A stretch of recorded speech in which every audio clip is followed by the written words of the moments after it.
You're probably doing at least one of these things every single day and not even realizing how much harm it's doing to your mental health. Seriously. This week, I'm talking about things that are harmful to your mental health and sharing ideas on how to tackle them. So, let's talk about mental health. Hello and welcome, I'm Jeremy Godwin. Thanks for joining me for another episode of Let's Talk About Mental Health TV, where each week I share simple ideas for better mental health. There are so many things that we do to ourselves that can be really damaging to our mental health, and we may not even realize it, like when we repeatedly put up with shit from loved ones or friends who might treat us really terribly. There's a point at which you absolutely have to set and maintain clear boundaries and protect your self-esteem.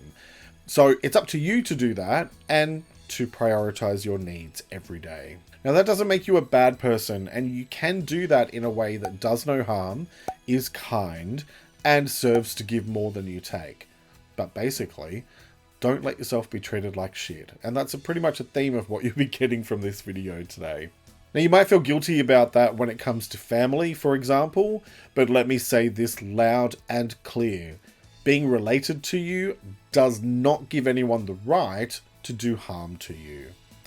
And if you let that happen without taking any action to either demand better or remove yourself from the situation entirely, if it keeps on happening, then you are doing harm to yourself. That can also be the case in romantic relationships. If someone treats you poorly, reset your boundaries with them and also stick to the boundaries that you set.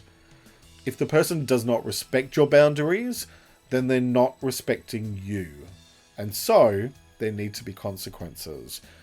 If you let someone continue to treat you like crap without putting in and actually applying those consequences, then it becomes an issue of you doing harm to yourself.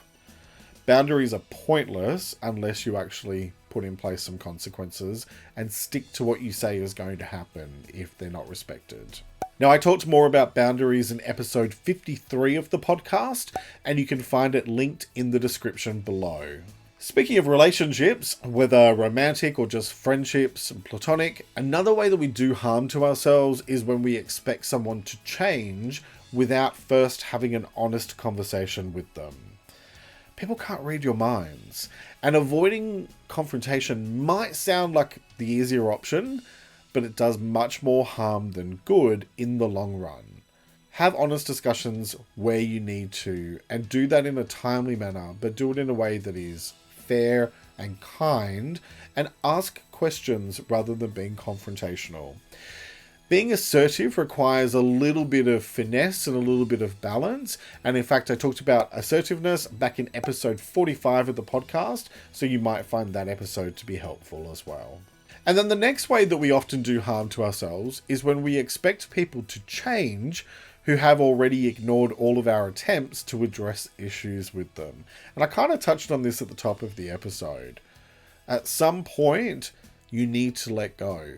And if that means walking away to protect your own mental health and well-being, well then, so be it. You cannot make another person change, no matter how hard you might try. And by clinging on, all you do is create misery for yourself. And that's harmful. Another way we often do harm to ourselves is when we try to make other people fulfill what we need out of life. Here's the thing. You cannot control what someone else does or does not do. And only you can make yourself truly happy.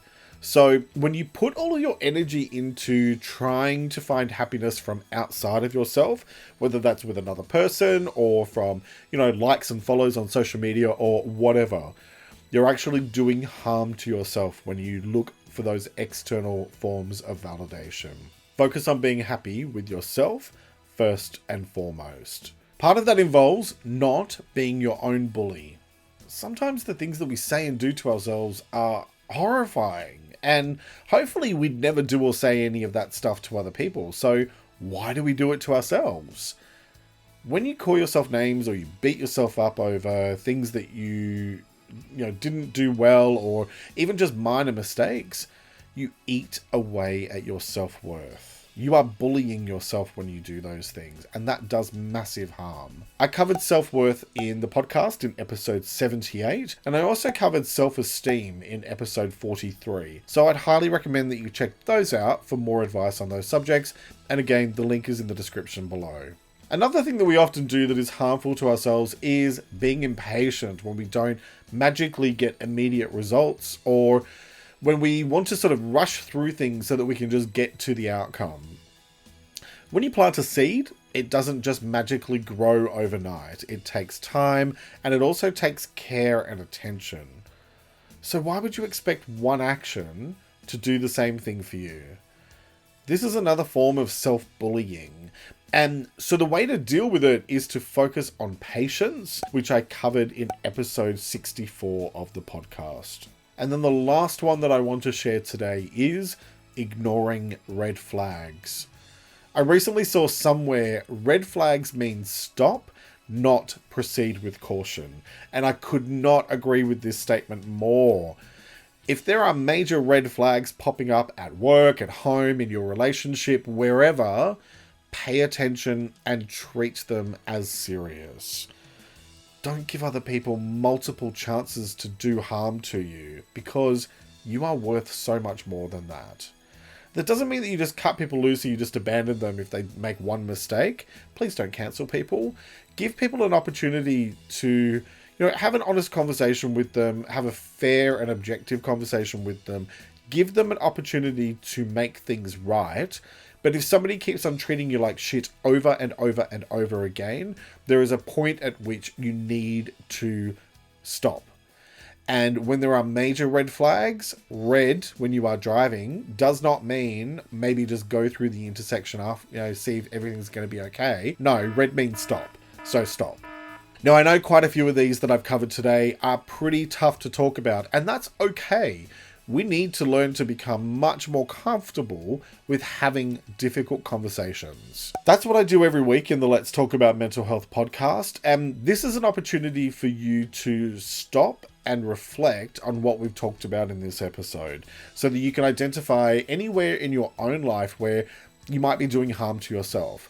Do that without judgment, and instead of judging yourself and being self-critical, see it as a learning opportunity and focus on self-improvement. You cannot change what's happened in the past, so there's no point beating yourself up over it, but what you can do is make a change today to create a much better tomorrow. So that's it for this week. Let me know your thoughts in the comments below, and if you made it all the way to the end, drop me a Band-Aid emoji, because life is all about learning how to heal our wounds. Check out this video that you might like about how to stop overthinking and sabotaging yourself, and for more great content, subscribe to my channel and turn on notifications to be advised when new episodes land. Also, catch the podcast every Sunday on Spotify, Apple Podcasts, and more. Thanks for watching, take care, and talk to you next time.